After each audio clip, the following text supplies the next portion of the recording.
Meu valentão do meu ensino médio agora é o personal trainer da minha esposa, e ele acabou de me mandar uma mensagem dizendo que precisamos conversar de homem para homem. Minha esposa Joan e eu somos casados há 4 anos e estamos juntos há 7. Nos conhecemos na faculdade, quando finalmente me encontrei depois de anos sendo o garoto estranho, com quem ninguém queria se sentar. No ensino médio, eu estava acima do peso, tinha muita acne e zero confiança. Eu era um alvo fácil. Havia um cara chamado Tyler, que fez da missão pessoal dele me destruir. Ele me deu um apelido humilhante e garantiu que todos na escola soubessem. Ele me passava rasteiras nos corredores, derrubava livros das minhas mãos e fazia comentários sobre meu peso alto o suficiente para todos ouvirem. A pior parte era o quão encantador ele era com todos os outros. Os professores o adoravam, as garotas o amavam. Ele era o garoto de ouro que não podia fazer nada de errado. E eu era apenas o garoto gordo que não sabia aceitar uma brincadeira. Fui para a faculdade e nunca olhei para trás. Perdi peso, limpei minha pele, consegui um bom emprego e construí uma vida da qual me orgulhava. Conheci a Joan no 3º ano e me apaixonei por ela imediatamente. Ela sabia que eu tinha sofrido bullying, mas nunca entrei em detalhes porque queria deixar aquela versão para trás. Há 6 meses, a Joan decidiu levar a sério a forma física e contratou um personal trainer em uma academia perto do escritório dela. Ela chegou em casa elogiando muito o quão ótimo ele era, o quão motivador, como ele realmente a incentivava. Ela me mostrou o Instagram dele e meu estômago embrulhou. Era o Tyler, o mesmo rosto, o mesmo sorriso arrogante, o mesmo cara que fez da minha adolescência um pesadelo. Contei imediatamente a Joan que ele tinha me intimidado, mas ela disse que as pessoas mudam e que eu deveria dar uma chance a ele e disse que seria estranho trocar de treinador agora. Eu não queria ser controlador, então deixei para lá. Nos meses seguintes, o Tyler começou a aparecer em todos os lugares. A Joan mencionava coisas que ele dizia durante as sessões, seguia os conselhos de dieta dele e comprava suplementos que ele recomendava. Ela falava dele constantemente. Então ele começou a mandar mensagens para ela fora das sessões, e ela dizia que era apenas agendamento. Pedi para ver as mensagens uma vez e ela ficou na defensiva, perguntando se eu não confiava nela. Então eu recuei.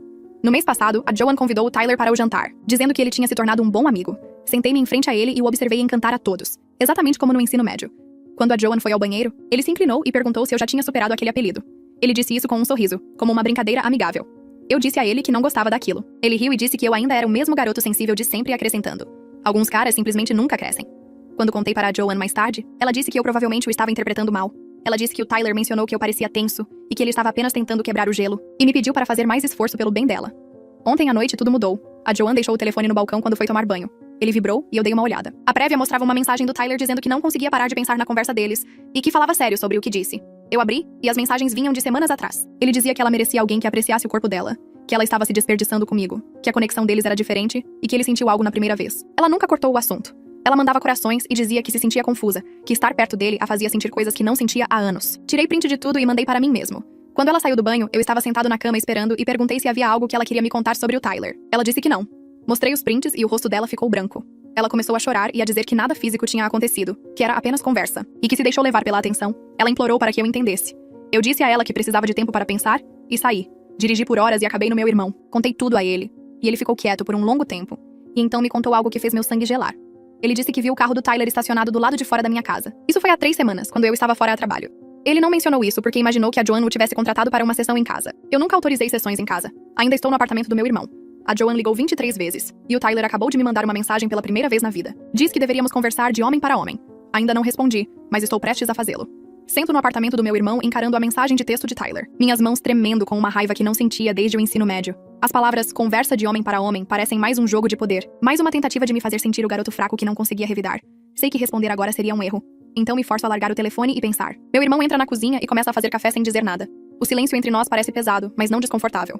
Ele sabe que preciso de tempo para processar. A cafeteira borbulha e sibila enquanto prepara o café, enchendo o pequeno apartamento com um cheiro amargo que combina com o que sinto por dentro. Meu irmão finalmente se senta à minha frente na mesa da cozinha, com o rosto sério enquanto explica exatamente o que viu há 3 semanas. A BMW preta de Tyler estava lá, estacionada na minha entrada às 14 horas de uma quarta-feira, quando eu estava em Chicago para aquela conferência.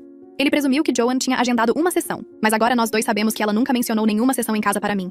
Meu irmão descreve como quase parou lá, mas decidiu não fazer isso. Ele imaginou que Joan estava malhando e não queria interromper. Os detalhes fazem meu estômago doer mais do que já dói. Puxo os prints no meu telefone novamente, lendo cada mensagem entre Joan e Tyler com um novo horror agora que sei que ele estava fisicamente na minha casa. A linha do tempo bate perfeitamente com minha viagem. Há uma lacuna nas mensagens de texto deles naquele dia, do meio-dia até a noite. Horas de silêncio que, de repente, fazem um sentido terrível. Meu estômago revira ao perceber o que esse silêncio provavelmente significa.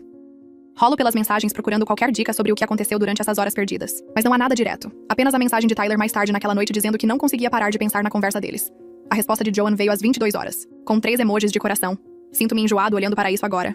Meu irmão me observa rolar pelos prints, mas não pede para vê-los. Ele já sabe o suficiente. Finalmente ligo para Lucas, meu amigo da faculdade, que agora é advogado, e explico toda a situação, desde o bullying de Tyler no ensino médio até a confusão atual. Lucas ouve sem interromper, o que agradeço porque preciso colocar tudo para fora de uma vez.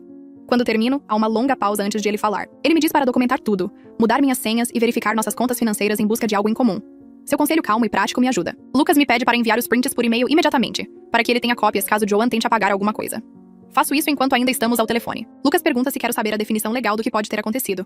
Digo que sim, embora parte de mim queira continuar negando tudo. Ele explica que traições emocionais podem ser motivos para divórcio, e se houve contato físico em minha casa, isso adiciona outra camada que os tribunais reconhecem. A maneira como ele diz contato físico faz parecer tão clínico e distante.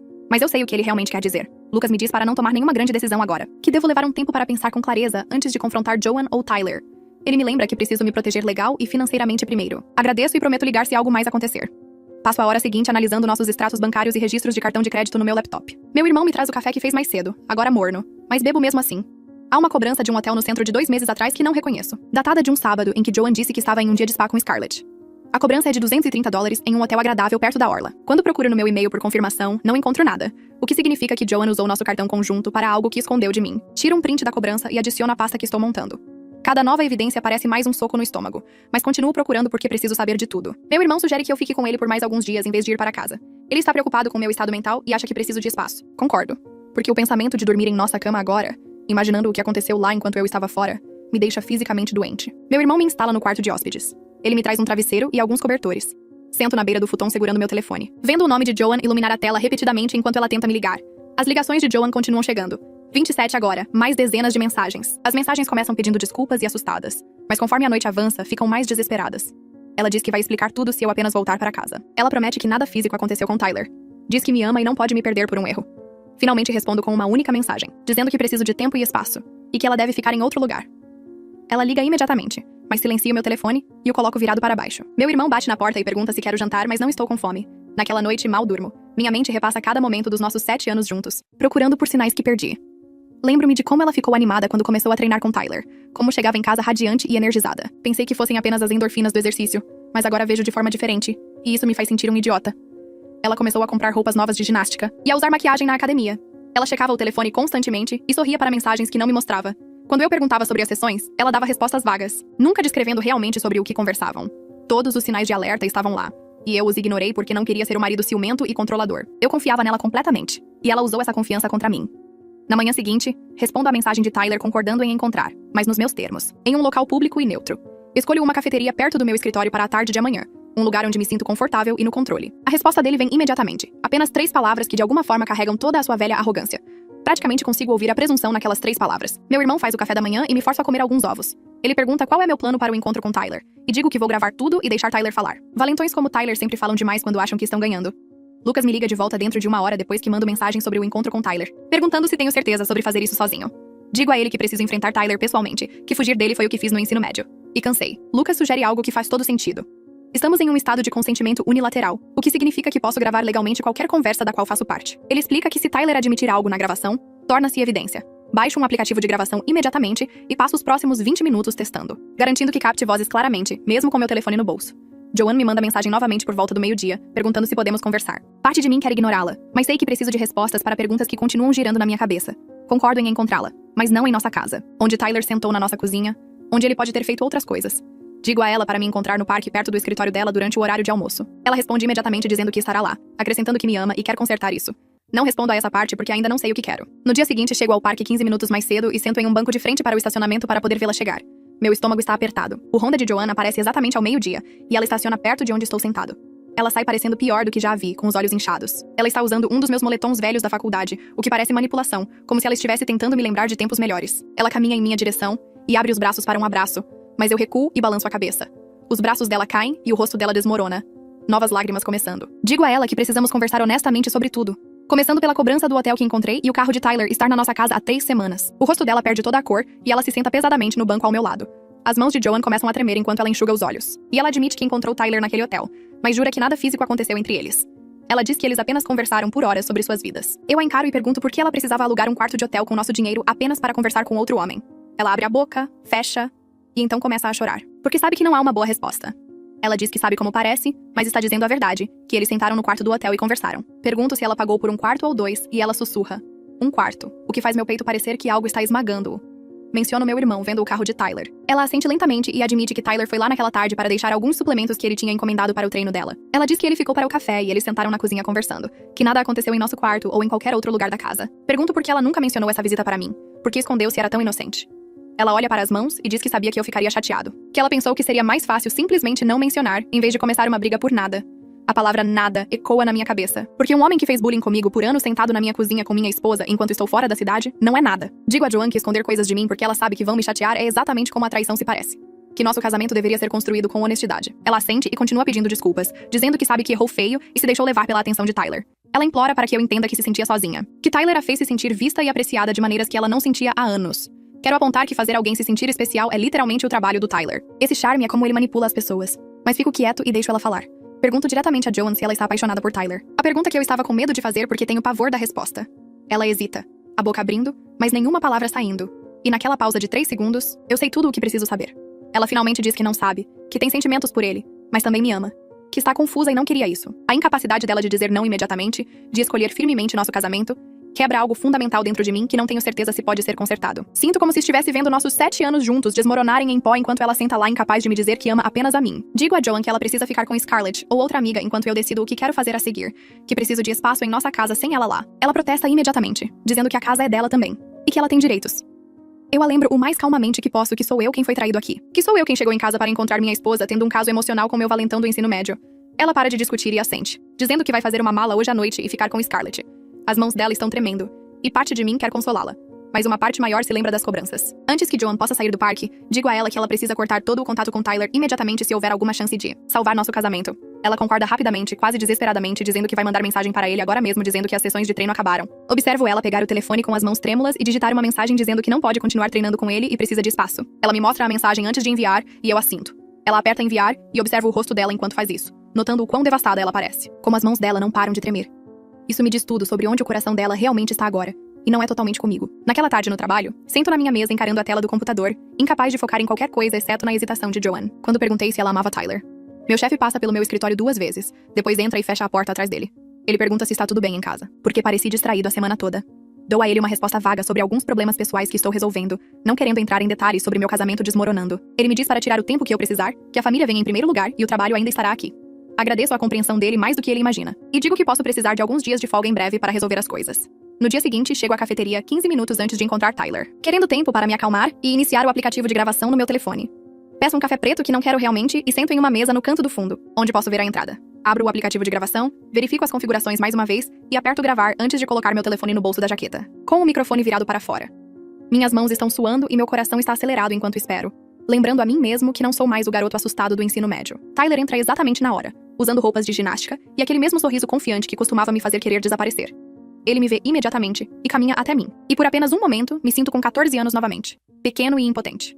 Então me lembro do aplicativo de gravação no meu bolso, das evidências que já tenho, e do fato de que não estou aqui para sofrer bullying de novo. Tyler desliza para a cadeira à minha frente e seu rosto imediatamente se arranja naquela expressão falsa, de preocupação que me dá nos nervos. Ele se inclina para a frente com os cotovelos na mesa e pergunta se estou bem. Diz que Joanne está muito preocupada comigo, e ele queria checar, de homem para homem. Eu o corto antes que ele possa terminar sua performance, e digo que sei exatamente o que está acontecendo entre eles, que tenho todas as mensagens e as provas.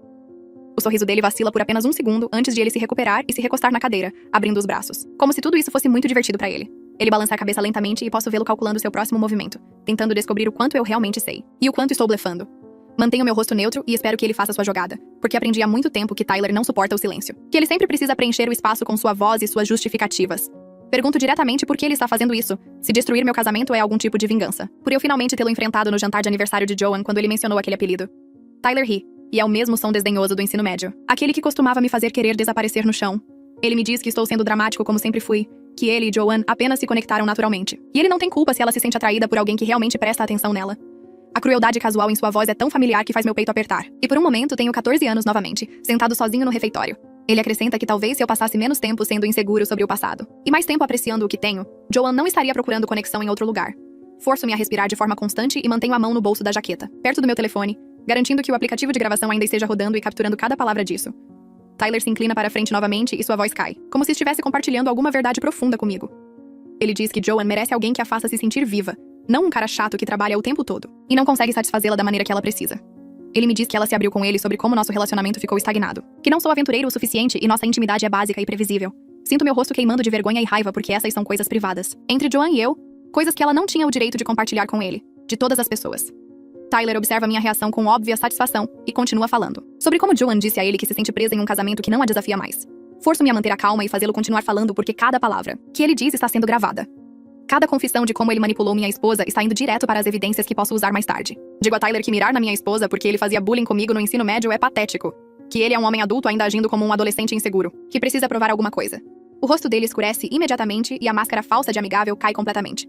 Ele se inclina sobre a mesa e me diz que eu sempre achei que era melhor que todo mundo depois que perdi peso e tive sucesso, que eu andava pela faculdade e pela minha vida adulta como se tivesse mudado para alguém importante. Ele diz que ainda sou a mesma pessoa fraca por baixo de todas as melhorias superficiais, e que Joan vê através da minha atuação, e é por isso que ela é atraída por alguém real como ele. O veneno em sua voz me lembra de cada confronto no corredor, cada humilhação pública, cada momento em que ele garantiu que eu soubesse que eu era menos que nada no mundo dele. Lembro a mim mesmo que não sou mais aquele garoto, que tenho evidências, vantagem e o poder de expor exatamente que tipo de pessoa ele realmente é. Tyler comete então seu erro crucial ao admitir que reconheceu meu nome no segundo, em que Joan mencionou seu marido durante uma das primeiras sessões de treinamento deles. Ele diz que achou engraçado que o destino nos uniu novamente assim, que não conseguia acreditar que o universo lhe entregou essa oportunidade. Ele me conta que não estava planejando nada a princípio, que ia apenas treinar Joan, pegar o dinheiro dela e talvez curtir a piada interna. Mas então ele viu como era fácil chamar a atenção dela, o quão receptiva ela era aos seus elogios e interesse, e não resistiu a ver até onde podia levar aquilo. Essa confissão de manipulação deliberada é exatamente o que eu precisava que ele dissesse na gravação. A prova de que não era uma conexão natural, mas um plano calculado para me machucar através da minha esposa. Mantenho minha expressão neutra, embora por dentro esteja gritando. Porque ele acabou de admitir usar Joan como uma arma contra mim, tratando-a como um peão em algum jogo doentio de vingança. Pergunto a Tyler se ele realmente tem sentimentos por Joan ou se ela é apenas outra maneira de me atingir depois de todos esses anos. Ele dá de ombros como se a pergunta nem importasse e diz que Joan é atraente e divertida, que a química física é real o suficiente. Mas então ele admite que, na maior parte, gostou de me ver me contorcer naquele jantar de aniversário, sabendo o que estava se desenvolvendo entre eles enquanto eu sentava lá tentando ser civilizado. Ele diz que a expressão no meu rosto quando ele mencionou o antigo apelido valeu tudo. Que me ver ainda reagindo como o garoto assustado do ensino médio provou que eu nunca mudei de verdade. A maneira casual como ele descarta os sentimentos de Joan me faz perceber que ela está sendo usada tanto quanto eu, que Tyler não se importa de verdade com ela além do que ela representa em sua necessidade contínua, de provar que é superior a mim. Penso em tocar essa gravação para ela, e me pergunto se ela finalmente entenderá que a conexão que ela pensava ser real era apenas a maneira mais recente de Tyler me destruir. Tyler se levanta para sair e me diz que Joan vai escolhê-lo, porque ele a faz sentir coisas que eu nunca consegui. Ele sugere que eu facilite as coisas para todos e apenas peça o divórcio agora.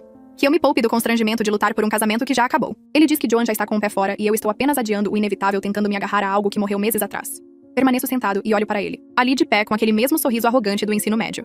Aquele que costumava fazer os professores pensarem que ele era encantador e as garotas pensarem que ele era confiante. Digo a ele calmamente que gravei toda essa conversa e que Joan vai ouvir exatamente o quão pouco ela realmente significa para ele, como ela foi apenas uma ferramenta conveniente para mexer comigo. Observo o rosto dele mudar à medida que as palavras são registradas, e é a primeira vez que vejo Tyler parecer genuinamente preocupado com as consequências. Sua expressão confiante desaparece completamente e é substituída por algo mais feio, algo desesperado. Tyler se inclina sobre a mesa tentando pegar meu telefone, mas eu o puxo de volta e me levanto, colocando a mesa entre nós. Digo a ele que a agressão em local público apenas aumentaria seus problemas, e posso ver outros clientes na cafeteria começando a notar a comoção. Ele me chama de lixo sorrateiro e diz: eu sempre fui do tipo que se esconde atrás de regras e evidências em vez de lidar com as coisas como um homem. Lembro a ele que aprendi, com anos lidando com seu bullying, que valentões só respeitam força e provas, que a única maneira de parar alguém como ele é ter documentação exata do que fizeram. Tyler olha ao redor da cafeteria e percebe que fez uma cena, que as pessoas estão vendo ele tentar intimidar fisicamente alguém por causa de um telefone. Ele recua e me diz que isso não acabou, que vou me arrepender de gravá-lo, sem permissão. Informo a ele que estamos em um estado de consentimento unilateral, o que significa que eu tinha todo o direito legal de gravar nossa conversa. E o rosto dele fica pálido. Tyler sai furioso da cafeteria e eu me sento novamente na cadeira, minhas mãos tremendo tanto que tenho que colocar minha xícara de café na mesa antes de derramar tudo. Meu coração está acelerado e sinto que posso vomitar pela descarga de adrenalina. Fico sentado lá por mais 20 minutos tentando me acalmar e processar o que aconteceu. O fato de que acabei de confrontar meu valentão do ensino médio e consegui fazê-lo confessar tudo na gravação. Pego meu telefone e ouço parte da gravação, para ter certeza de que capturou tudo claramente. A voz de Tyler sai perfeitamente, admitindo que reconheceu meu nome, que perseguiu Joan deliberadamente, que ela era apenas uma maneira de me atingir. Cada palavra cruel e confissão calculada está lá em áudio claro. Envio uma cópia para Lucas com uma mensagem dizendo que consegui tudo o que precisamos. Em seguida, envio outra cópia para meu e-mail pessoal como backup, caso algo aconteça com meu telefone. Ligo para Joan e digo que preciso vê-la esta noite, que tenho algo que ela precisa ouvir antes de tomarmos qualquer decisão sobre nosso casamento. Ela concorda tão rápido que posso ouvir a esperança em sua voz, a suposição de que talvez eu esteja pronto para perdoá-la e seguir em frente. Não a corrijo porque quero que ela ouça as palavras de Tyler sem qualquer preparação, ou defesas construídas, sem tempo para racionalizar ou explicar o que ele disse sobre ela. Concordamos em nos encontrar em nossa casa em 2 horas e ela pergunta se isso significa que estou voltando para casa. Digo a ela que conversaremos esta noite e desligo antes que ela possa fazer mais perguntas. Fico sentado na cafeteria tomando meu café frio e pensando em como Joan vai reagir quando ouvir a gravação, quando perceber que o homem que ela pensava que se importava com ela estava apenas usando-a para me machucar. Dirijo de volta para o apartamento do meu irmão depois de sair da cafeteria e passo o resto da tarde reproduzindo a gravação repetidamente, certificando-me de que cada palavra esteja clara. Lucas me manda uma mensagem perguntando como foi e envia uma mensagem de voz explicando que consegui tudo o que precisávamos, que Tyler basicamente confessou a coisa toda na fita. Ele responde imediatamente dizendo que está orgulhoso de mim por lidar com isso dessa maneira, em vez de perder a paciência e fazer algo de que me arrependeria. Mando mensagem para Joan por volta das 5 dizendo que preciso vê-la hoje à noite em nossa casa, que há algo importante que ela precisa ouvir antes de tomarmos qualquer decisão. Sobre o que acontece a seguir. Ela responde em segundos perguntando se isso significa que estou pronto para resolver as coisas, se decidi perdoá-la e seguir em frente. Não respondo a essa pergunta diretamente porque quero que ela entre sem qualquer preparação para o que está prestes a ouvir, sem tempo para construir defesas ou explicações. Para as palavras de Tyler. Ela responde dizendo que estará lá às 7h e pergunta se deve levar o jantar ou se eu quero que ela pegue algo no caminho. Digo para ela não se preocupar com comida, que essa não é esse tipo de conversa. Chego em casa por volta das 6h30 e passo a meia hora seguinte andando pela sala, com o telefone na mão e a gravação pronta para tocar. Parte de mim se sente culpada pelo que estou prestes a fazer com ela, pela forma como o mundo dela está prestes a desmoronar, quando ouvir os verdadeiros sentimentos de Tyler, mas a maior parte se lembra de como ela o defendeu repetidamente, como ela me fez sentir louco por não confiar nele. A campainha toca exatamente às 7 da manhã, embora ela tenha sua própria chave. E quando abro, vejo que ela se maquiou e arrumou o cabelo, usando o vestido que eu sempre disse que ficava bem nela. Ela está sorrindo nervosamente e segurando a bolsa com as duas mãos, como se estivesse tentando evitar que tremam. Dou um passo para trás para deixá-la entrar, e ela passa por mim para a sala de estar, seu perfume me atingindo com memórias de tempos melhores, quando eu não questionava se minha esposa estava sendo honesta comigo.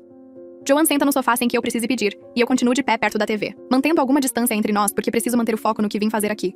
Digo a ela que me encontrei com Tyler hoje em uma cafeteria, e todo o corpo dela fica rígido, o rosto ficando pálido enquanto ela pergunta o que ele me disse, se ele me contou algo que tornaria as coisas piores do que já estão. Não respondo a pergunta dela diretamente, apenas pego meu telefone e digo que ela precisa ouvir algo, que gravei toda a nossa conversa e ela precisa ouvir tudo, antes de dizer qualquer coisa. Ela começa a protestar, dizendo que não quer ouvir quaisquer mentiras que Tyler tenha me contado. Mas levanto a mão e aperto o play, antes que ela possa dizer mais nada. A voz de Tyler preenche a sala, admitindo que reconheceu meu nome no segundo em que Joan mencionou o marido, que achou engraçado o destino ter nos unido novamente assim. O rosto de Joan mostra confusão a princípio, depois choque à medida que a voz de Tyler continua explicando, como ele não planejava nada inicialmente, mas não resistiu ao ver como era fácil chamar a atenção dela. Observo seus olhos se arregalarem enquanto Tyler descreve persegui-la, deliberadamente, enquanto ele ri de como ela caiu na encenação dele tão completamente. A mão dela sobe para cobrir a boca e posso ver lágrimas começando a se formar, mas a gravação continua tocando.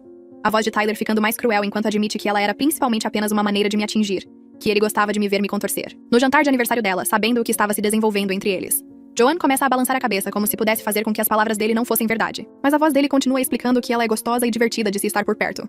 Mas a verdadeira satisfação foi o jogo em si. Ver se ele poderia tirar algo de mim novamente como fez no ensino médio. Quando a gravação chega à parte em que Tyler diz que Joan merece alguém que a faça sentir viva, mas que essa pessoa não é realmente ele também. Ela está soluçando tanto que mal consegue recuperar o fôlego. Deixo a gravação tocar até o final, onde Tyler me diz que Joan vai escolhê-lo e eu deveria apenas pedir o divórcio agora.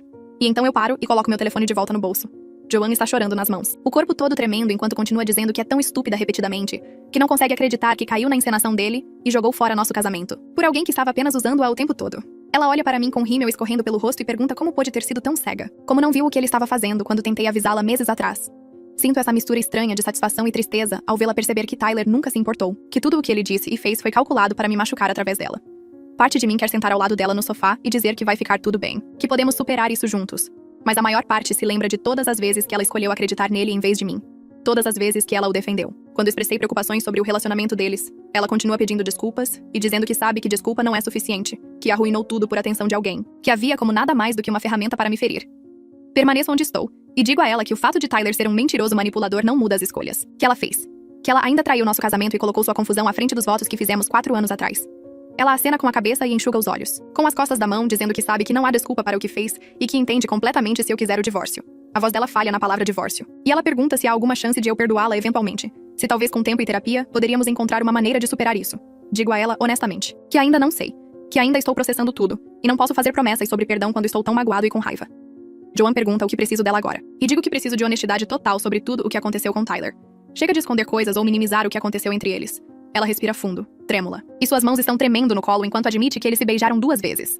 Uma vez no hotel quando se encontraram lá para conversar, e uma vez na nossa cozinha, no dia em que o carro dele estava estacionado aqui. Ela jura que nunca foi além do beijo, que ambas as vezes ela parou porque a culpa a estava consumindo, e ela não conseguia seguir em frente com mais nada. Pergunto se ela está me dizendo toda a verdade, ou se há mais coisas que ela ainda está escondendo. E ela me olha direto nos olhos, e diz que esses 2 beijos foram a extensão do contato físico entre eles. Não sei se acredito nela completamente, porque ela mentiu por omissão tantas vezes, mas pelo menos ela está sendo direta agora em vez de me fazer arrancar informações dela, pedaço por pedaço. Ela pergunta se saber disso muda alguma coisa, e digo que não importa realmente se eles dormiram juntos ou apenas se beijaram, que a traição emocional é o que destruiu minha confiança nela.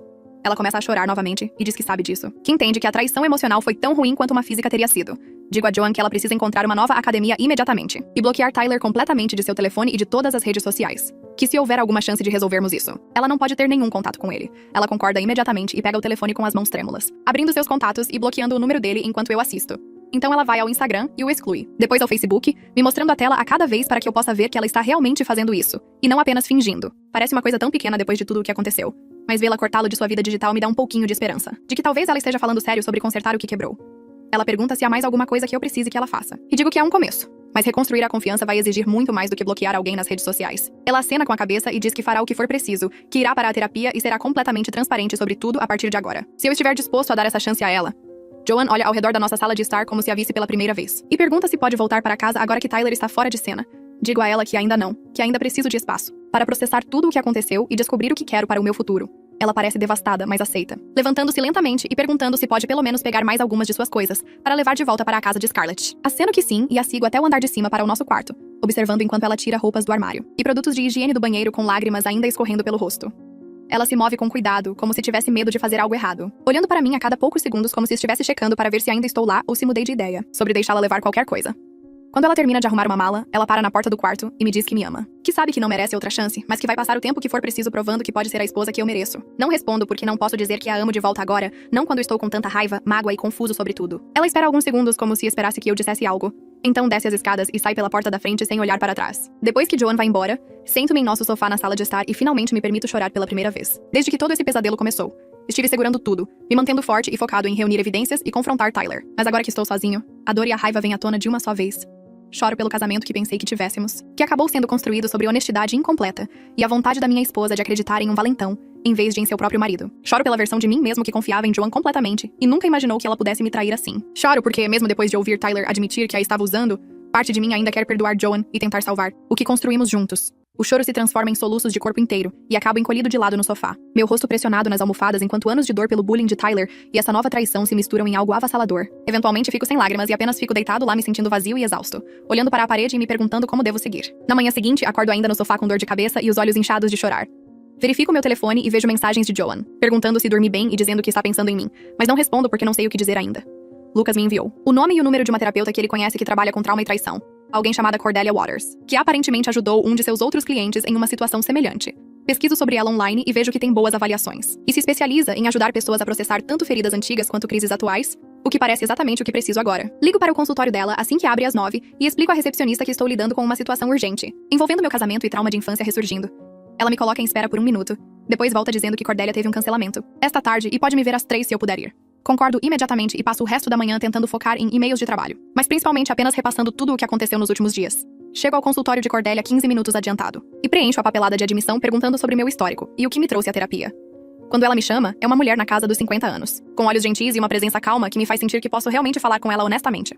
Sento-me em seu consultório e passo a hora seguinte contando tudo, desde o bullying de Tyler no ensino médio até ele se tornar o treinador de Joan e o caso na gravação. Ela ouve sem interromper e faz anotações ocasionalmente, acenando em certos pontos como se entendesse exatamente o que estou descrevendo. Quando termino, ela me diz que o que Tyler fez foi explorar deliberadamente velhas feridas, que ele reconheceu minha vulnerabilidade, e usou Joan para reabrir traumas que eu pensava ter superado anos atrás.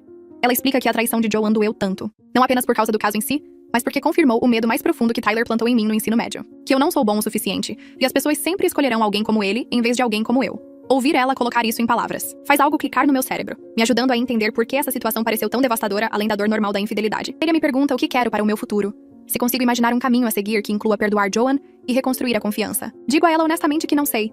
Que parte de mim quer salvar o que construímos juntos porque ainda ama em algum lugar, sob toda essa raiva e mágoa.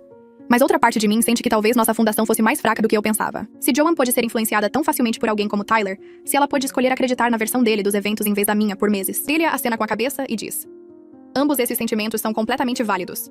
Que não preciso decidir agora se continuo casado ou me divorcio. Ela sugere que foquemos primeiro em processar o trauma tanto do bullying passado quanto da traição atual, trabalhando esses sentimentos, antes de tomar qualquer decisão permanente sobre meu casamento.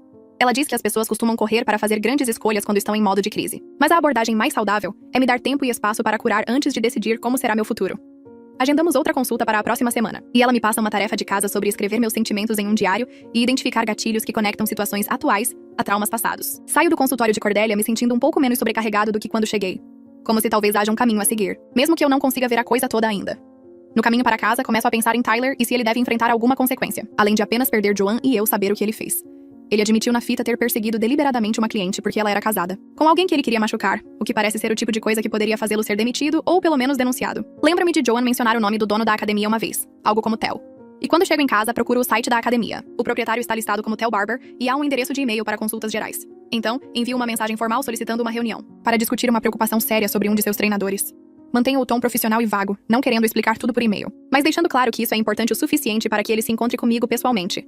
Ele responde em 1 hora dizendo que pode me ver amanhã à tarde às 2 e que está preocupado com o tom formal da minha mensagem e quer entender o que está acontecendo. Confirmo o compromisso. E passo o resto da noite preparando o que vou dizer, quanto da gravação devo tocar para ele e qual resultado espero dessa reunião. Na tarde seguinte, chego à academia 15 minutos antes do meu compromisso das 2 Ezra com Theo. A pessoa da recepção me diz para esperar. Então sento-me em uma daquelas cadeiras de plástico duro perto do bebedouro e observo as pessoas indo e vindo de seus treinos. Meu telefone está no bolso com a gravação já na fila para as partes mais prejudiciais, onde Tyler admite que mirou em Joanne, porque ela era casada comigo. Pratiquei o que ia dizer no caminho, mantendo o profissionalismo e o foco nos fatos, em vez da minha raiva. Theo sai para me encontrar exatamente às 2. Um cara alto, provavelmente na casa dos 50 anos, com cabelos grisalhos e um aperto de mão firme. Ele me leva de volta ao escritório dele, que é pequeno e cheio de arquivos e fotos emolduradas de competições de fisiculturismo. Ele gesticula para que eu me sente na cadeira em frente à sua mesa e pergunta do que se trata, sua expressão preocupada, mas neutra. Começo explicando que sou marido de uma de suas clientes, Joanne, que treina com Tyler há 6 meses. Theo acena como se reconhecesse os nomes. Então continuo dizendo que Tyler e eu temos uma história do ensino médio, onde ele me intimidava muito, e que descobri recentemente que ele está tendo um relacionamento inapropriado com minha esposa. O rosto de Theo muda de neutro para sério enquanto falo, e ele se inclina para frente com os cotovelos na mesa. Digo a ele que tenho uma gravação de uma conversa com Tyler onde ele admite ter perseguido Joanne deliberadamente porque ela era casada comigo, que isso foi uma vingança calculada por nossa história no ensino médio. Theo pede para ouvir a gravação, então pego meu telefone e toco a sessão onde Tyler diz que reconheceu meu nome imediatamente, quando Joanne mencionou o marido, que achou engraçado o destino ter nos unido novamente. Então toco a parte em que Tyler admite que não estava planejando nada, mas não resistiu a ver até onde podia levar quando percebeu que Joanne era receptiva à sua atenção. O maxilar de Theo se contrai enquanto ele ouve. E quando toco a parte em que Tyler diz que Joanne é apenas gostosa e divertida de se estar por perto, mas que ele gostava principalmente de me ver me contorcer, Theo realmente xinga baixinho. A gravação termina e coloco meu telefone de volta no bolso, observando Theo processar o que acabou de ouvir. Ele se recosta na cadeira e passa a mão pelos cabelos grisalhos, parecendo cansado e com raiva ao mesmo tempo. Ele me diz que não é a primeira vez que tem preocupações sobre Tyler ultrapassar limites profissionais com clientes. Houve 2 incidentes anteriores, em que clientes do sexo feminino reclamaram que Tyler era muito amigável ou fazia comentários que pareciam inapropriados. E Theo abordou ambas as situações, com avisos formais que foram para o arquivo de funcionário de Tyler. Ele diz que manteve Tyler porque o cara é bom no que faz, e traz muitos negócios. Além disso, as reclamações não foram graves o suficiente para justificar a demissão na época. Mas essa gravação muda tudo, porque Tyler está admitindo manipular deliberadamente uma cliente por vingança pessoal, o que é completamente inaceitável e provavelmente viola vários padrões de ética profissional. Theo me agradece por trazer isso à tona e diz que precisa entrar em contato com seu advogado hoje para descobrir os procedimentos e proteger a academia de quaisquer problemas de responsabilidade. Ele pergunta se estou planejando tomar medidas legais contra Tyler ou a academia, e digo honestamente que ainda não decidi, mas agora estou focado em lidar com o meu casamento. Theo concorda com a cabeça e diz que entende, prometendo lidar com a situação imediatamente e garantindo que Tyler não estará trabalhando lá até o final da semana. Saio da academia sentindo uma estranheza, como se tivesse conquistado algo importante, mas isso não me faz sentir realmente melhor. O fato de Tyler enfrentar consequências no trabalho não conserta o fato de Joanne ter me traído, nem cura os anos de trauma pelo bullying que sofri dele. Dirijo de volta para o apartamento do meu irmão, e passo o resto da tarde apenas sentado no sofá, olhando para o nada, com a mente vazia e exausta. 2 dias se passam em um borrão estranho. Onde vou trabalhar, volto para a casa do meu irmão e tento não pensar muito em tudo. Então, Lucas me liga na quarta-feira à tarde, enquanto estou almoçando na minha mesa. Ele parece animado ao me contar que Theo demitiu Tyler ontem e que o dono da academia está considerando fazer uma reclamação formal ao Conselho Estadual de Licenciamento de Personal Trainers. Lucas diz que esse tipo de reclamação poderia resultar na perda total da certificação de Tyler, o que dificultaria muito para ele trabalhar como treinador em qualquer lugar. Agradeço a Lucas pela atualização e digo que aprecio sua preocupação, mas depois que desligamos percebo que me sinto vazio em vez de vitorioso. Tyler ser demitido e possivelmente perder sua licença é justiça, mas não muda nada na minha situação com Joanne. A traição ainda aconteceu, a confiança ainda está quebrada, e Tyler enfrentando consequências profissionais não repara magicamente meu casamento, nem me faz sentir menos magoado. Naquela noite, Joanne me manda uma mensagem de um número que quase não reconheço, até lembrar que ela está na casa de Scarlett. A mensagem diz que Tyler entrou em contato com ela de um número diferente, que ele estava furioso e a culpando por ter perdido o emprego. Ela diz que não respondeu nada, mas queria que eu soubesse caso ele tentasse entrar em contato comigo também. Agradeço por ela me contar isso, e imediatamente tiro um print da mensagem de Tyler que ela encaminhou, salvando em uma pasta no meu celular caso precisemos de documentação. Respondo a Joanne agradecendo pelo aviso e dizendo para ela bloquear aquele número também. Acrescento que, se Tyler contatá-la novamente de qualquer número, ela deve documentar, mas não responder. Ela responde rapidamente dizendo que fará isso e então há uma pausa antes de chegar outra mensagem, perguntando se podemos conversar sobre começar a terapia juntos. Fico encarando aquela mensagem por um longo tempo, meu dedo pairando sobre o teclado. Parte de mim quer dizer não.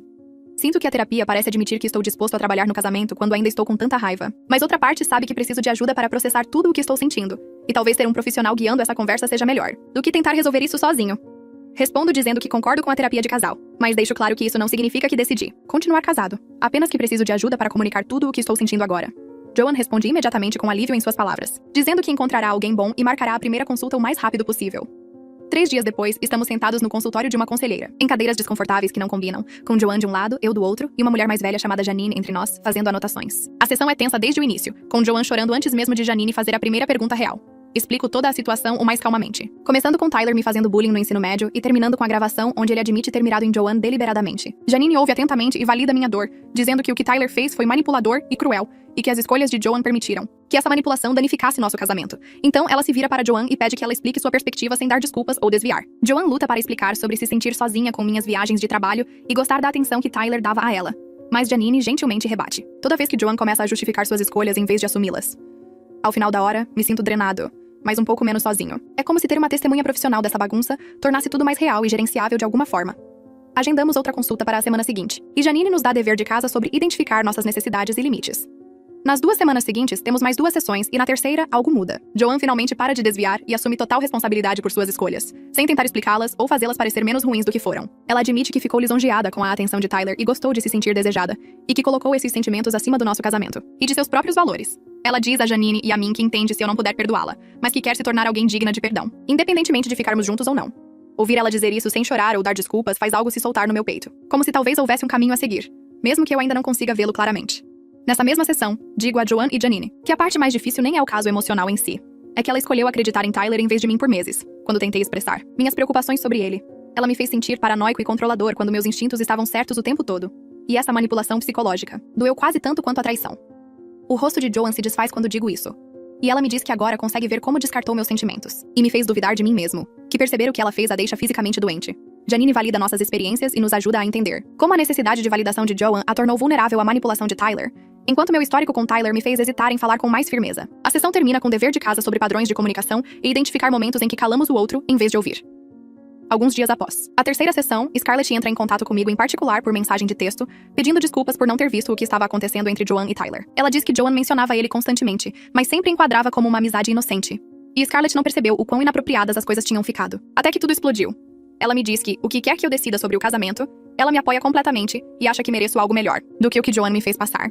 Agradeço Scarlett por entrar em contato e digo que não a culpo por não ter visto, que Joan escondeu a extensão das coisas de todos, inclusive dela mesma. Nas semanas seguintes, começo a notar pequenas mudanças em Joan que parecem genuínas em vez de performáticas. Ela está em terapia individual agora, trabalhando em suas próprias questões, tentando entender por que estava vulnerável à manipulação de Tyler e abordando inseguranças com as quais nunca lidou antes. Ela me envia mensagens de texto atenciosas ocasionalmente, não pressionando para voltarmos, mas compartilhando insights de suas sessões de terapia, sobre padrões que está reconhecendo em si mesma. As mensagens parecem diferentes de suas desculpas desesperadas anteriores, mais autoconscientes, e menos focadas em me fazer sentir pena dela. Minha própria terapia com Cordélia continua semanalmente, e, em uma sessão, ela me ajuda a conectar pontos que eu não tinha visto antes. Ela explica como o bullying de Tyler criou padrões onde eu duvido de mim mesmo, e evito falar, mesmo quando algo parece errado. Fiquei quieto sobre meu desconforto com Tyler sendo o treinador de Joan por muito tempo, porque parte de mim ainda se sentia como aquela criança impotente que não podia revidar contra o garoto popular. Cordélia me ajuda a ver que defender minhas próprias necessidades e limites não é um comportamento controlador. É uma autoadvocacia saudável que tenho todo o direito de praticar. Ela me dá exercícios para reconhecer quando estou caindo em velhos padrões de me silenciar para evitar conflitos. E lentamente, começo a me sentir mais confiante em confiar no meu próprio julgamento, em vez de sempre deferir ao que as outras pessoas acham razoável. Lucas me liga numa terça-feira à noite, 3 semanas após o jantar com Joan, e pergunta se quero beber algo com alguns caras da faculdade. Não vejo a maioria deles há mais de 1 ano. E a ideia de estar perto de pessoas que me conheciam antes dessa bagunça toda parece boa. Digo que sim, e ele diz que me enviará os detalhes. O bar que ele escolhe é um que costumávamos ir na faculdade. Um lugar com cabines de madeira escura. E esportes passando em todas as telas. Chego e vejo Lucas já sentado com outros 3 caras que reconheço imediatamente. Estão lá Steve, que foi meu colega de quarto no 3º ano, Jake, com quem jogávamos basquete, e Errol, que sempre organizava a liga de futebol fantasia. Eles acenam para mim e eu deslizo para a cabine, sentindo-me nervoso sobre o que Lucas já poderia ter contado a eles. Steve pede uma rodada de cervejas, e pergunta como tenho estado, e percebo pelo jeito que ele pergunta que Lucas os informou de pelo menos parte do que aconteceu. Decido ser honesto, porque esses caras me conhecem há tempo suficiente para saberem que fingir que está tudo bem seria óbvio. Começo a falar, e, uma vez que começo, não consigo parar. Conto a ele sobre Tyler ter sido meu agressor no ensino médio, sobre Joan contratá-lo como treinador, sobre as mensagens e o caso emocional, e meu irmão vendo o carro de Tyler na minha casa. Conto sobre a gravação que fiz e sobre tocá-la para Joan e vê-la perceber que havia sido manipulada. Eles ouvem sem interromper. E quando termino, Jake balança a cabeça e diz: "Isso é uma coisa muito pesada." Steve pergunta se pretendo me divorciar de Joan, e digo que ainda não sei, que estamos fazendo terapia, mas ainda estou tentando descobrir se posso confiar nela novamente. Errol me surpreende, ao compartilhar que sua esposa teve um caso emocional com um colega de trabalho há 2 anos e eles quase se separaram. Ele diz que demorou muito para superar, mas eles resolveram e o casamento está mais forte agora. Ele me diz que a parte mais difícil foi aceitar que sua esposa fez uma escolha que o machucou e aprender a perdoá-la sem esquecer o que aconteceu. Jake fala sobre seu próprio divórcio de 3 anos atrás e como desejava ter tentado mais para salvá-lo, antes de desistir. Ele diz que o casamento é complicado e ninguém fora do relacionamento realmente entende todos os fatores. Steve acrescenta que, o que quer que eu decida, o importante é ser capaz de viver com minha escolha daqui a 5 anos. Ele pergunta se acho que vou me arrepender mais de ficar ou de partir. Fico com essa pergunta por um tempo e percebo que ainda não tenho uma resposta clara. A conversa muda para tópicos mais leves depois disso, mas a pergunta de Steve fica na minha cabeça. Falamos sobre trabalho, esportes e velhas histórias da faculdade que me fazem rir pela primeira vez em semanas. Quando estamos saindo, Lucas me puxa de lado e diz que está orgulhoso de como estou lidando com tudo. Que muitos caras teriam explodido suas vidas com raiva. Agradeço e dirijo para casa me sentindo menos sozinho do que me senti desde que isso começou. 2 meses se passam com Joan ficando na casa de Scarlett. E eu morando sozinho na nossa casa. Tivemos mais 4 sessões de aconselhamento e inúmeras conversas difíceis. Eu a vi trabalhar em si mesma na terapia. E vi ela assumir responsabilidade real pelo que fez. A raiva que senti inicialmente diminuiu para algo mais complicado. Uma mistura de mágoa, compreensão e esperança cautelosa. Mando uma mensagem para Joan numa noite e pergunto se ela quer jantar para conversar sobre o que vem a seguir. Ela responde em segundos dizendo que sim e perguntando quando. Escolho um restaurante a meio caminho entre nossa casa e o apartamento de Scarlett, um lugar italiano tranquilo onde já fomos antes. Chego primeiro e pego uma mesa no canto do fundo, longe de outros clientes. Joan entra 10 minutos depois, parecendo nervosa e mais magra do que me lembro. Seu rosto está abatido e há olheiras que a maquiagem não consegue esconder totalmente. Ela se senta à minha frente e cruza as mãos sobre a mesa. O garçom vem e ambos pedimos sem realmente olhar para o cardápio. Assim que ele sai, Joan pergunta como tenho estado, e digo honestamente que tenho pensado muito sobre nós e o que eu quero. Ela concorda com a cabeça e espera que eu continue. Respiro fundo e digo que tenho trabalhado tudo na terapia, tentando entender por que isso aconteceu e se podemos consertar. Digo que posso ver que ela está fazendo um trabalho real para mudar, e isso significa algo para mim. Os olhos de Joan se enchem de lágrimas, mas ela não as deixa cair. Digo a ela que tenho pensado se posso reconstruir a confiança com ela e como isso realmente seria na prática. Ela pergunta se tomei uma decisão, e digo que estou disposto a tentar a reconciliação, mas apenas sob condições muito específicas. O rosto dela mostra alívio e medo ao mesmo tempo. Exponho minhas condições claramente para que não haja confusão.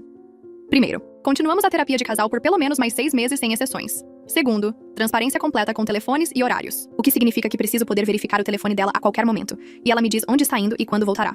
Terceiro, se Tyler contatar o local de trabalho dela, ou aparecer em qualquer lugar perto dela, ela arranja um novo emprego imediatamente. Não importa o quão inconveniente seja, Joan concorda com tudo, antes mesmo de eu terminar de listar. Ela está chorando agora e estendendo a mão sobre a mesa para pegar a minha. Deixo ela pegá-la, mas não aperto de volta.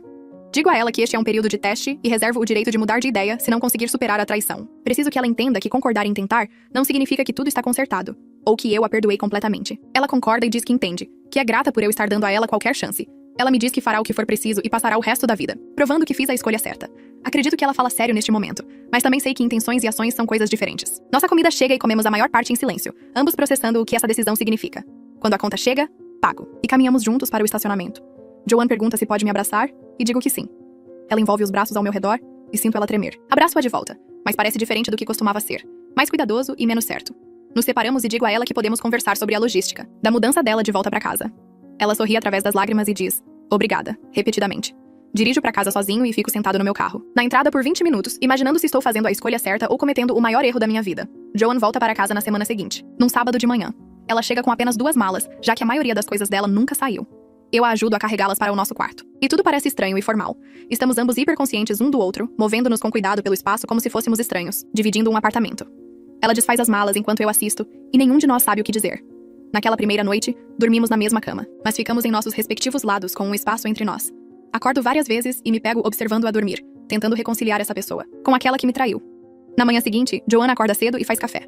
Ela me traz uma xícara na cama do jeito que costumava fazer, e pergunta quais são meus planos para o dia.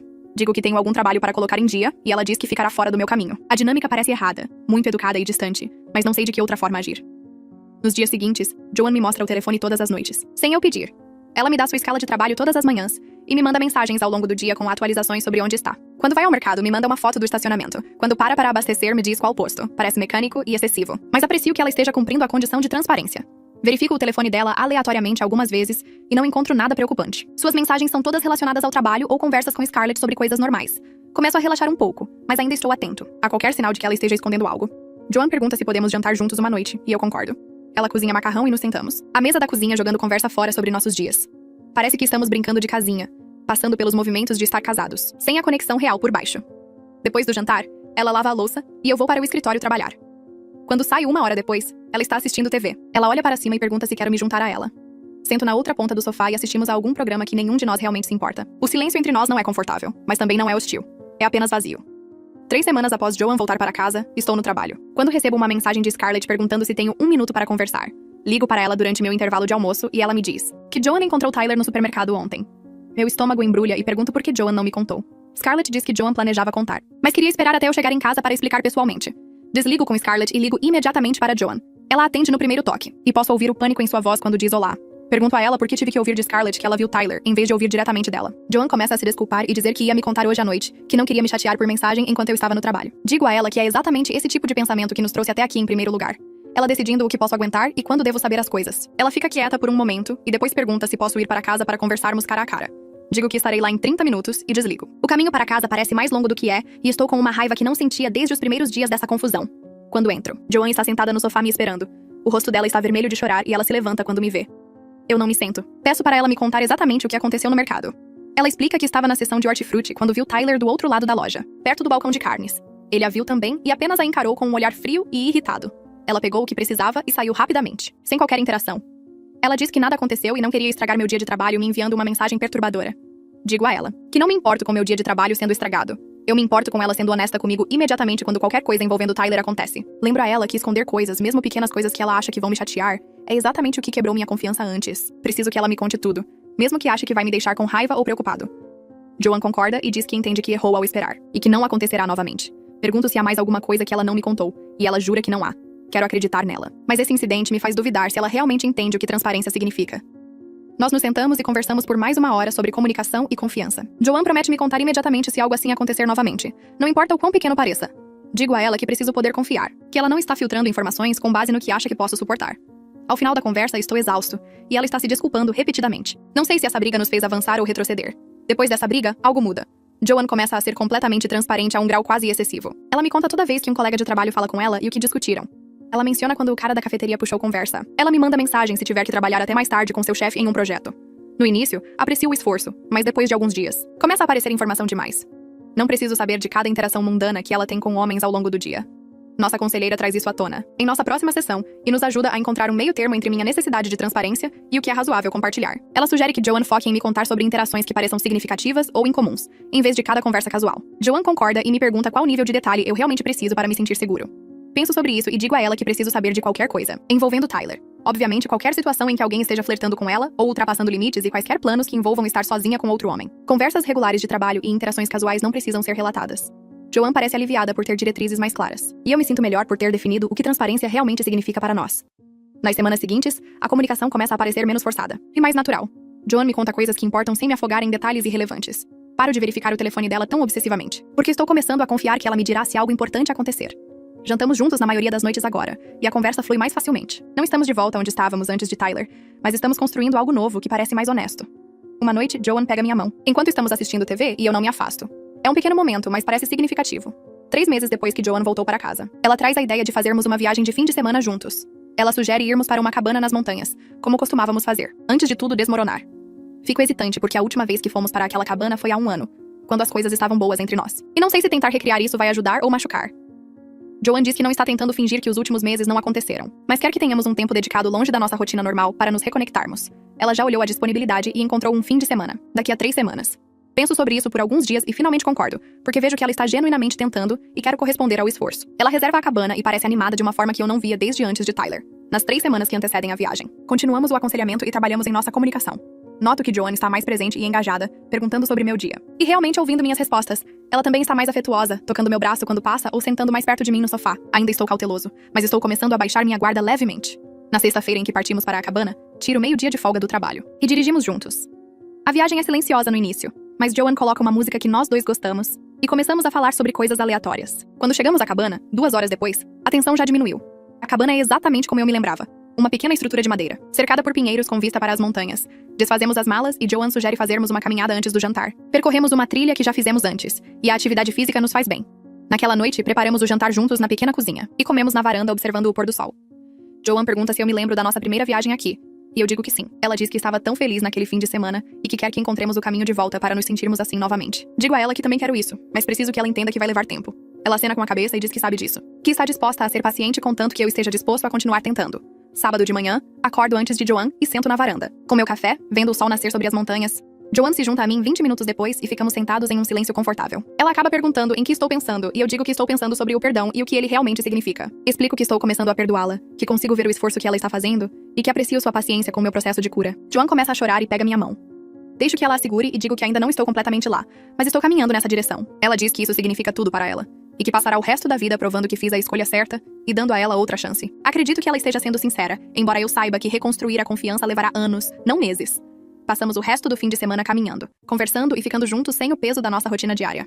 Na tarde de domingo, antes de partirmos, Joanne me agradece por ter concordado com a viagem. Ela diz que se sente mais próxima de mim do que se sentia desde que tudo aconteceu. Eu também sinto isso, mas ainda não digo em voz alta. A viagem de volta é mais fácil do que a ida. Paramos para almoçar em uma lanchonete e Joanne me conta sobre um projeto no qual está trabalhando. Percebo que há meses não a ouvia falar de trabalho com entusiasmo.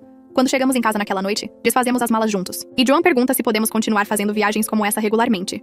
Digo que sim, e ela sorri de um jeito que me lembra o motivo, pelo qual me apaixonei por ela há 7 anos. Uma semana depois de voltarmos da cabana, estou na minha mesa no trabalho quando uma notificação do LinkedIn aparece. É uma mensagem de Tyler. Meu primeiro instinto é excluí-la sem ler, mas me forço a abri-la. A mensagem diz que arruinei a carreira e a reputação dele por nada, que ele perdeu sua licença de treinamento e não consegue encontrar trabalho em sua área por minha causa.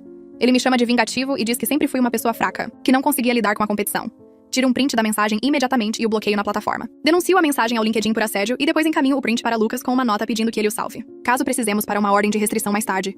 Sento na minha mesa sentindo meu coração disparar e minhas mãos tremerem. Uma parte de mim quer responder e dizer a Tyler exatamente o que penso dele, mas sei que engajar só pioraria as coisas. Envio uma mensagem para Joanne e digo que Tyler entrou em contato comigo pelo LinkedIn.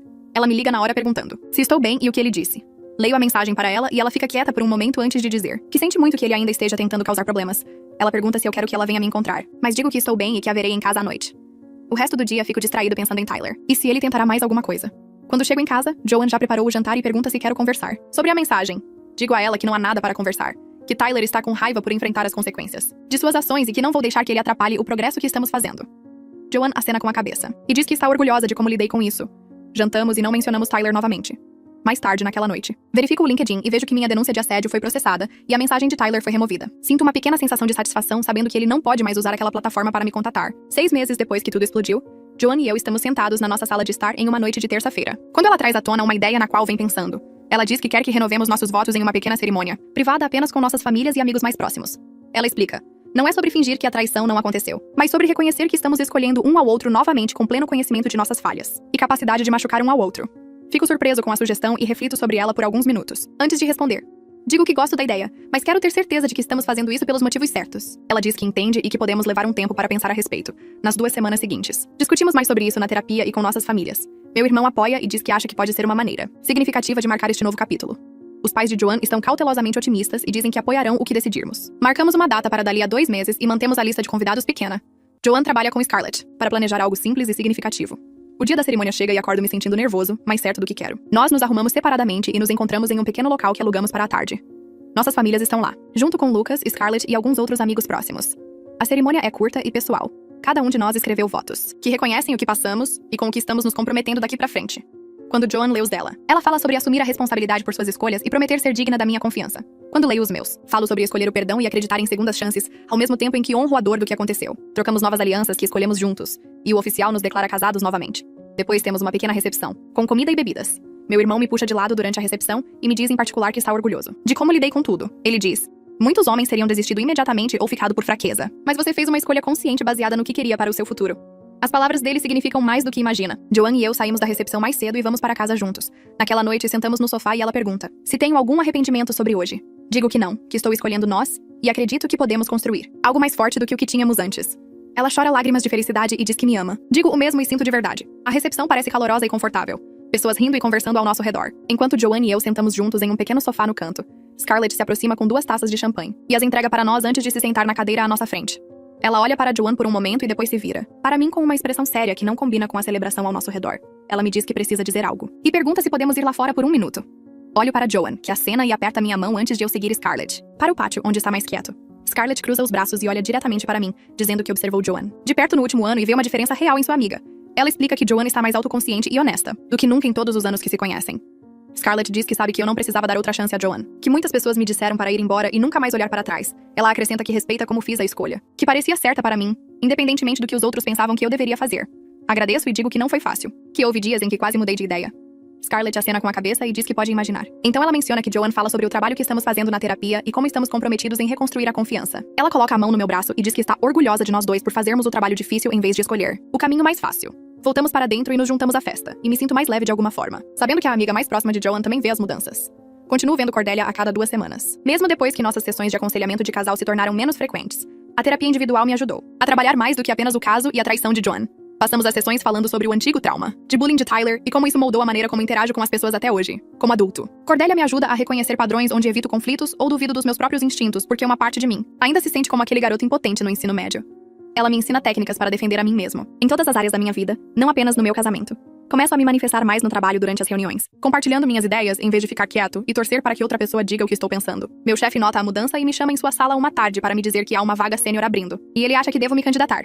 Sinto aquela velha hesitação surgindo, a voz me dizendo que não sou qualificado, o suficiente ou que outra pessoa merece mais. Mas então me lembro do que Cordelia disse sobre reconhecer quando meu trauma está falando versus quando minha mente racional está avaliando uma situação. Digo ao meu chefe que estou interessado, e envio minha candidatura no mesmo dia. 3 semanas depois, recebo a promoção junto com um aumento significativo. Joanne chora lágrimas de felicidade quando conto a ela, dizendo que está muito orgulhosa de quão longe cheguei. Percebi que a terapia me deu ferramentas que vão muito além de consertar meu casamento, que estou me tornando alguém que realmente acredita em seu próprio valor. Joanne chega do trabalho uma noite e me diz que começou a ser voluntária, em um grupo de mulheres que ajuda pessoas a se reconstruírem após traições em relacionamentos. Fico surpreso a princípio, porque não sabia que ela estava procurando trabalho voluntário. Ela explica que encontrou o grupo online enquanto pesquisava recursos para pessoas que foram traídas, mas viu que elas também tinham um programa para pessoas que traíram a confiança. Ela diz que ser honesta sobre seu papel como a pessoa que causou o dano tem sido curativo de maneiras que não esperava. O grupo se reúne 2 vezes por mês e Joanne compartilha sua história com outras mulheres que estão tentando entender por que fizeram as escolhas que fizeram. Ela me diz que ajudar os outros a reconhecer padrões de manipulação e sinais de alerta lhe dá um senso de propósito além de apenas consertar nosso casamento. Observo-a falar sobre o trabalho voluntário e vejo uma paixão genuína em seus olhos, algo que não via há muito tempo. Ela menciona uma mulher no grupo que a lembra dela mesma há 1 ano. Alguém que se envolveu com a atenção de alguém fora do casamento e agora se arrepende de tudo. Joanne diz que conseguiu compartilhar o que aprendeu na terapia e a mulher agradeceu depois por ser tão honesta. Digo a Joanne que estou orgulhoso de como ela transformou sua culpa em algo construtivo em vez de apenas ficar afundando na vergonha. Ela sorri e diz que nunca vai parar de tentar ser melhor do que a pessoa que me machucou. 1 ano inteiro se passa desde que a crise explodiu e destruiu tudo o que pensávamos saber sobre nosso casamento. Joanne e eu estamos em um lugar genuinamente bom agora, melhores em alguns aspectos do que antes, porque somos mais honestos e intencionais sobre nosso relacionamento. Não nos damos mais como garantidos, nem assumimos que tudo está bem só porque não estamos brigando. Ainda temos dias difíceis quando minha confiança vacila, ou ela se sente culpada pelo que fez. Às vezes, vejo ela trocando mensagens com alguém e sinto aquele pico de ansiedade antes de me lembrar que ela tem sido completamente transparente por 12 meses. Às vezes, ela me pega quieto e retraído, e se preocupa que eu esteja me afastando dela novamente. Mas aprendemos a nos comunicar através desses momentos em vez de nos escondermos deles ou fingirmos que não existem. Falamos sobre os gatilhos quando eles acontecem, em vez de deixá-los se transformar em ressentimento. Nossa conselheira matrimonial nos diz, durante um de nossos check-ins agora mensais, que somos uma de suas histórias de sucesso, que a maioria dos casais que passam pelo que passamos não chega ao outro lado. Ela diz que a diferença é que nós, 2 nos comprometemos totalmente com o trabalho em vez de apenas seguir o fluxo. Joanne pega minha mão quando a conselheira diz isso, e eu aperto de volta, ambos sabendo o quão perto chegamos de perder tudo. Estou comprando café num sábado de manhã, na cafeteria perto da nossa casa quando vejo Theo na fila na minha frente. Não falo com ele desde aquela reunião. Na academia dele, há mais de 1 ano, quando levei a gravação de Tyler admitindo tudo. Ele se vira e me reconhece imediatamente, seu rosto se abrindo em um sorriso enquanto aperta minha mão. Pegamos nossos cafés e sentamos em uma mesa perto da janela, e Theo me diz que estava querendo entrar em contato, mas não tinha certeza se eu gostaria de ouvir falar dele. Digo que está tudo bem e pergunto como estão as coisas na academia. Ele diz que os negócios vão bem e que implementaram novas políticas sobre os limites entre treinadores e clientes, depois de tudo o que aconteceu com Tyler. Ele menciona que Tyler se mudou para outro estado há cerca de 6 meses, depois de perder sua licença de treinador devido às reclamações de ética que foram registradas. Theo me agradece novamente por ter me manifestado porque descobriu-se que havia outras 2 mulheres que tiveram experiências semelhantes com Tyler, ultrapassando limites, e minha gravação deu a elas a coragem de registrar suas próprias reclamações. Ele diz que a academia evitou um processo sério porque conseguiram mostrar que tomaram medidas imediatas, assim que souberam o que estava acontecendo. Digo até o que fico feliz que tenha dado certo e que saber que Tyler enfrentou consequências reais me traz um desfecho. Mas também mencionei que parei de definir minha cura pelo que aconteceu com ele. Que meu foco agora é construir algo bom com Joanne em vez de remoer a pessoa que tentou nos destruir. Joanne e eu passamos nossos fins de semana visitando casas e bairros para onde conversamos sobre nos mudar há anos. Ambos concordamos que precisamos deixar para trás o espaço onde tanta traição aconteceu e recomeçar em uma casa que escolhemos juntos com nosso compromisso renovado. O corretor nos mostra uma casa com um grande quintal e cozinha atualizada, e os olhos de Joanne brilham, enquanto ela caminha pelos cômodos. Ela aponta onde poderíamos colocar nossos móveis e fala sobre oferecer jantares para nossos amigos e familiares. Fico na sala de estar vazia e imagino construirmos novas memórias aqui. Memórias que não estejam manchadas por Tyler ou pelo caso ou por toda a dor do ano passado. Fazemos uma oferta naquele mesmo dia e ela é aceita em 48 horas. Enquanto assinamos a papelada 1 semana depois. Percebo que estou genuinamente animado com o nosso futuro de uma forma que não tinha certeza se sentiria novamente. A jornada foi brutal e as cicatrizes permanecem. Ambos carregando marcas do que aconteceu que provavelmente nunca desaparecerão totalmente. Mas estamos construindo algo mais forte e honesto do que o que tínhamos antes. Um casamento baseado em transparência real, em vez de suposições confortáveis. Joan olha para mim do outro lado da mesa enquanto terminamos de assinar. E pergunta se estou feliz com essa escolha. Digo a ela que sim, que isso parece o tipo mais verdadeiro de vitória. Não fingir que o passado não aconteceu, mas escolher seguir em frente de qualquer maneira. Dirigimos para nossa antiga casa, para começar a empacotar.